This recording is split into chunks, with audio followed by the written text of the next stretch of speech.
안녕하세요. 반갑습니다. 기능학만을 치료하는 연구하는 의사 닥터진호입니다. 다들 잘 보내고 계신가요? 독감 조심하시고 건강 잘 챙기시고 그래서 다들 건강히 겨울을 나시길 바랍니다. 독감이 유행을 하면 한 6개월에서 1년 정도 갔었어요. 예전 사스나 메르스 같은 걸 보면 앞으로 뭐 빨리 끝나면은 뭐 한 5개월 아니면은 이게 1년 갈 수도 있죠. 지금 이제 중국 그 코로나 바이러스가 그런 것들을 예방하기 위해서 비타민C를 평상시에 예방 차원에서 드시는 거 이런 거 굉장히 도움이 많이 되시고요. 그 다음에 바이러스들은 건조한 걸 좋아하기 때문에 실내 습도가 좀 생기게 이렇게 해주시면 바이러스가 더 활성화되는 거를 좀 막을 수 있습니다. 물도 많이 드시고요. 그리고 다들 감염해서 좀 건강하시기를 권합니다. 오늘 다룰 주제는 비타민C 메가도즈 주사의 효과를 100배 높여주는 이것은 무엇인가 라는 것입니다. 비타민C 메가도즈 주사는 전편에서 얘기했듯이 암이라든지 각종 급성 바이러스 감염, 염증 질환 뭐 이런 데 굉장히 좋은 효과를 보이는 안전하고도 비싸지도 않고 우리가 잘 활용할 수 있는 그런 방법이죠. 이런 비타민C 메가도즈 주사 효과를 100배 올려주는 게 있어요. 예전부터 이게 이제 뉴스에 나올 때 제가 이제 유익 있게 봐왔는데 오늘의 주인공이 이제 독시사이클린이에요. 그러니까 여드름 항생제죠. 이거를 같이 컨비네이션을 하면 아주 치명적인 컨비네이션이 된다. 암의 줄기세포에 아주 치명적인 컨비네이션, 원투 펀치가 된다. 이런 이제 논문들도 나와 있고 이게 이제 온코 타겟 논문에 실린 내용이고 그 외에도 이제 기사들을 찾아보면 이게 굉장히 많이 나왔었죠. 비타민 C랑 항생제를 섞으면은 암의 줄기세포를 아주 놀랍게 없앨 효과가 있다. 독시사이클린 항생제와 비타민 C를 같이 쓰면 100 times more effective at killing off cancer stem cell 이렇게 나오죠. 그러니까 100배 더 효과가 있다. 암의 줄기세포를 없애는데 2-디옥시디글루코즈라는 항암제가 있는데 그걸 썼을 때보다 이 두 가지를 조합했을 때 100배가 더 높더라. 저거를 이제 임상에 이제 활용할 수 있는 방법이 있습니다. 그래서 그거를 오늘 알려드리도록 하겠습니다. 그러니까 우리가 피부과에서 주로 처방하는 항생제죠. 마이코플라즈마 감염 치료할 때도 많이 쓰고 뭐 쭈쭈가무시 이런 것들 치료할 때 이제 많이 쓰는데 헬리코박터 제균할 때도 쓰죠. 이런 독시사이클린을 영국의 한 병원이 그 암을 대사 질환으로 보고 치료하는 이제 클리닉이 있어요. 케어 온콜로지 클리닉이라고 해서 약자로 COC라고 하는데 COC 프로토콜이라고 이제 유튜브에 검색을 하면 많이 나옵니다. 그러니까 우리가 기존에 알고 있던 약들의 다른 작용을 통해서 암을 치료하는 거죠. 거기에 이제 쓰는 약들이 여러분들이 잘 아는 알벤다졸, 메벤다졸, 당뇨약인 뭐 메포민, 고지혈증 약 스타틴, 그다음에 항생제인 독시사이클린 뭐 이런 것들이 있어요. 이런 것들이 대표적인 거고. 그러니까 우리가 지금 기생충 약을 가지고 좋아졌다는 분이 많으시는데 이게 이제 원래 대사 치료의 일부거든요. 그러니까 다른 것들을 같이 하시면 더 도움이 될 수 있어요. 그래서 이게 많은 암 대사의 어떤 일부라는 거, 그거를 이제 이해하시면 더 큰 그림을 보실 수가 있죠. 뭐 보면은 유방암을 걸렸는데 암 대사 치료를 하고, 물론 식단도 하고 여러 가지 멘탈 케어라든지 운동이라든지 이런 걸 병행을 해서 암을 갖다가 치료한 말기암 환자분들의 인터뷰들이 유튜브에 있습니다. 이 암 대사 치료의 어떤 프로토콜 보면은 이렇게 암이 자랄 때 쓰는 원료가 이제 주된 원료는 이제 글루코즈 포도당이고 전이를 하게 되거나 특정암, 전립선 암이나 자궁암 같은 경우는 지방을 많이 쓰죠. 그다음에 뭐 암이 걸리면 막 근육이 준다 이런 분들은 이제 글루타민이 사용되고 있는 것이고 글루타민은 위장벽 복구하거나 뭐 근육을 키우거나 장 누수, 면역 올리고 뭐 이럴 때도 많이 쓰는 되게 좋은 건데 이제 암이 글루코즈를 못 쓰게 되면은 지방이나 글루타민을 쓰게 되죠. 글루코즈의 대사를 억제하는 것이 몇 가지가 있어요. 딱 보면은 여기 유산소 대사죠. 그 유산소 에너지 대사를 만드는 거. 암은 무산소 대사를 하기 때문에 유산소 대사를 하는 게 요즘에 관심 많은 펜벤다졸, 플루벤다졸, 뭐 메벤다졸 이런 게 있죠. 그러니까 여기 알벤다졸도 포함되는 거죠. 효과는 비슷비슷하고요. 이런 유산소 대사를 도와주는 게 또 밑에 보면 혈관, IV 비타민C가 있죠. 그러니까 혈관 비타민C 주사법이 구충제랑 같이 했을 때 더 극대화된 효과를 볼 수 있다는 거죠. 그리고 여기 INS라고 되는 건 인슐린인데 인슐린은 당연히 암세포를 키우는 데 도움을 주기 때문에 인슐린 낮추는 것들 많죠. 뭐 메포민도 있고, 뭐 버버린도 있고, 그다음에 크롬도 있고, 마나디움도 있고, 인슐린 낮추는 거의 모든 것이 적용된다고 보시면 되죠. 메포민 같은 경우는 가격도 저렴하고 널리 처방되고 부작용도 덜한 약이기 때문에 메포민 처방을 좀 많이 하는 편입니다. 그리고 글루트원이라는 게 있어요. 글루트원은 이제 포도당을 암세포 안으로 가지고 들어오는 그런 수송 역할을 하는 그런 단백질인데, 이 글루트원을 억제하는 것이 이제 그라비올라가 항암 작용이 있죠. 뭐 멜라토닌, 스타틴, 그다음에 녹차에서 나온 뭐 EGCG 뭐 이런 것들이 이제 암의 주된 대사인 포도당 대사를 억제하는 데 이제 쓰이는 그런 약들입니다. EGCG가 굉장히 많이 쓰이죠. 그러니까 여성암 치료에도 도움이 많이 되고, 탄수화물 대사에도 치료에 도움이 많이 되고, 뭐 생리통이라든지 뭐 에스트로겐 우세증이나 이런 데 도움이 많이 되죠. 유방암 이런 데. 암이 일단 우선적으로 하는 게 이제 탄수화물 대사고, 뭐 전이가 되거나 그러면 이제 지방 대사라니까 그럴 때는 지방을 억제하는 것들, 여기 보면 뭐 독시사이클린, 메포민 여기도 있죠.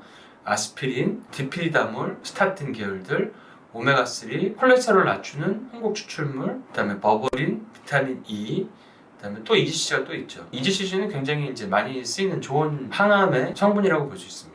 근데 암이 이제 국소적으로 있을 때는 일단 탄수화물 대사를 위주로 하기 때문에 우리가 저탄수식을 하고 구충제들을 본인에 맞게 먹고, 그다음에 고용량 비타민 주사를 맞고, 그렇게 되면은 암세포들이 이 무산소 대사를 하는데 유산소를 해야 되는 상황이 자꾸 와야 되기 때문에 암세포들이 살아남을 수가 없는 거죠.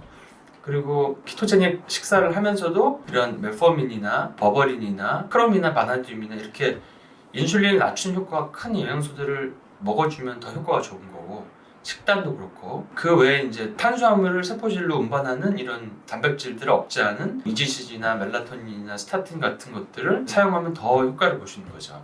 일단 전이가 되면 그때는 얘기가 다르지만, 그래서 스타틴 같은 경우는 사실은 제가 의사로서, 기능학 의사로서 봤을 때는 고지혈증 치료를 하는 것보다는 암대사를 없애주는 그런 항염 효과가 사실은 더 큽니다. 그래서 현재 그 보험 기준이나 쓰이는 거는 콜레스테롤 수치를 단순히 낮추는데 이제 많이 활용이 되지만, 사실은 더 큰 효과는 스타틴이 가지고 있는 항염 효과, 그다음에 탄수화물 대사를 좀 억제시켜주고 지방 대사도 억제시켜주고, 그러니까 약간 소식하는 효과가 있는 거죠.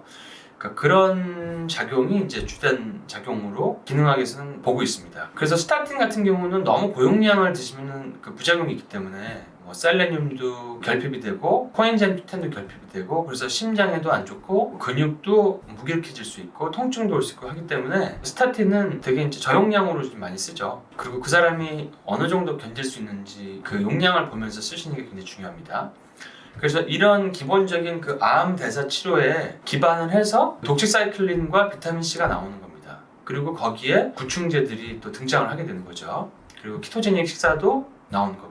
자, 미토콘드리아를 가지고 있어요. 암세포도. 암세포의 어떤 가장 약한 부분을 공격을 하는 거죠. 독시사이클린이 미토콘드리아 기능을 억제시켜버려요, 암세포에. 그래서 암세포가 에너지를 못 만들게 합니다. 공장을 못 돌리니까 망해버리는 거죠. 미토콘드리아에서 생합성을 억제하니까 얘네들이 커질 수가 없는 거예요. 왜냐하면 생산율이 떨어지고 생산이 안 되기 때문에, 생산이 안 되는 회사들은 파산을 하죠. 그런 거랑 마찬가지인 원리입니다. 이 독시사이클린은 미토콘드리아를 억제시키기도 하지만 모든 지방이나 단백질이나 다른 거를 암세포가 못 쓰게, 그 탄수화물 위주로만 쓰게 제한을 시켜버립니다. 그리고 탄수화물 위주로 쓰게 제한을 시킨 다음에 탄수화물 대사를 방해하는 알벤다졸, 메벤다졸, 고용량 비타민 C 요법 이런 걸 하게 되고, 키토제닉 식사를 하게 되면 암세포는 1, 2펀치, 3펀치까지 맞게 되는 거죠.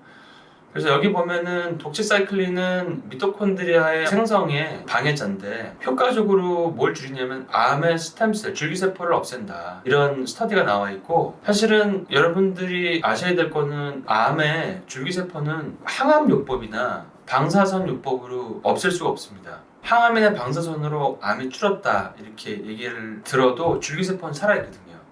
그러면 다시 커지는 거거든요. 그렇게 되면은 또 암세포는 항암제에 대한 내성을 가질 수도 있고, 그러면 항암제를 또 바꾸고, 그럼 몸은 정상세포들이 계속 타격을 받아서 몸은 피폐해지고, 물론 그러다가 이제 암이 좋아질 수도 있겠죠. 적절한 요법을 섞어서.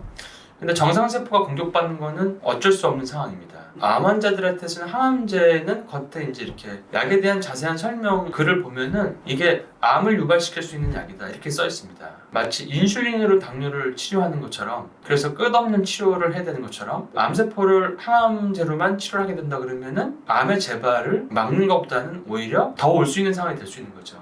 그래서 고용량 비타민C 요법을 같이 한다거나 정말 식이요법이 바뀐다거나 스트레스 요인을 제거한다든지 이런 것들이 굉장히 필요한 것이죠. 여기 보면 이제 How to Stop Cancer라고 하는 책이 있어요. 그래서 그 책에 나온 도표인데 아까 그 표랑 비슷합니다. 글루타민, 글루코즈, 패티에시드 이렇게 나와 있죠. 암세포의 주먹이 이거를 옆에 이제 뭐가 억제하는 건지 이게 쭉 나와 있습니다.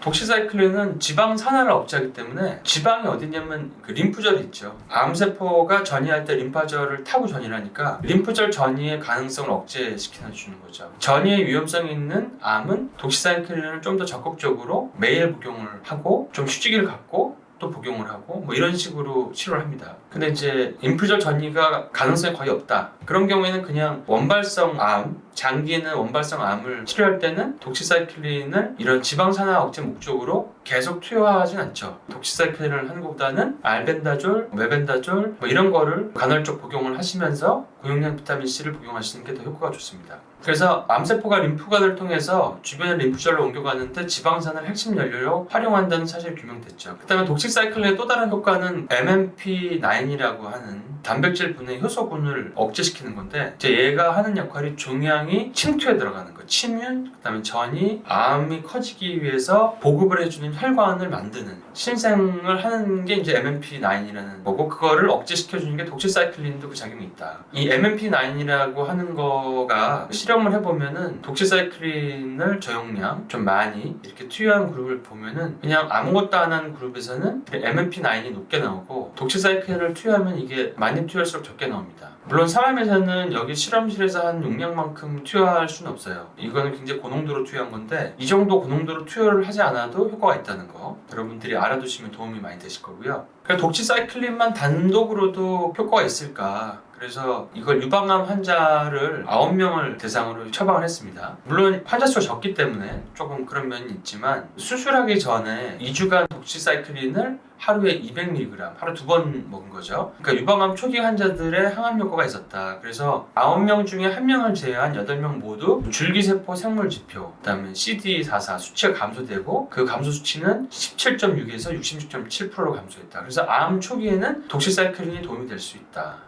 그러니까 미토콘드리아 활동을 억제한다는 의미에서 항암 효과가 있다는 겁니다.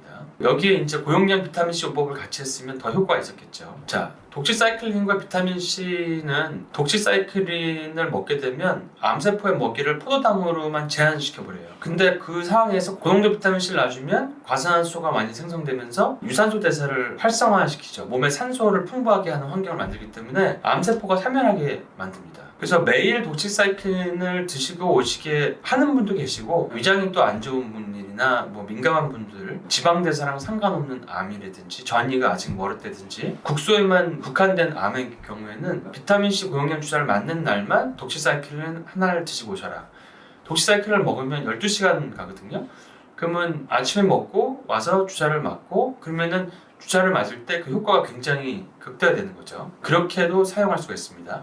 그래서 독시사이클린은 용량을 늘리면 점점 암세포 에너지원을 탄수화물로 이렇게 제한시켜버리고 암세포 에너지를 고갈시키죠. 그리고 비타민C를 고농도를 투여하면 포도당 사용까지 제한시켜버린다고 제가 설명해드렸죠.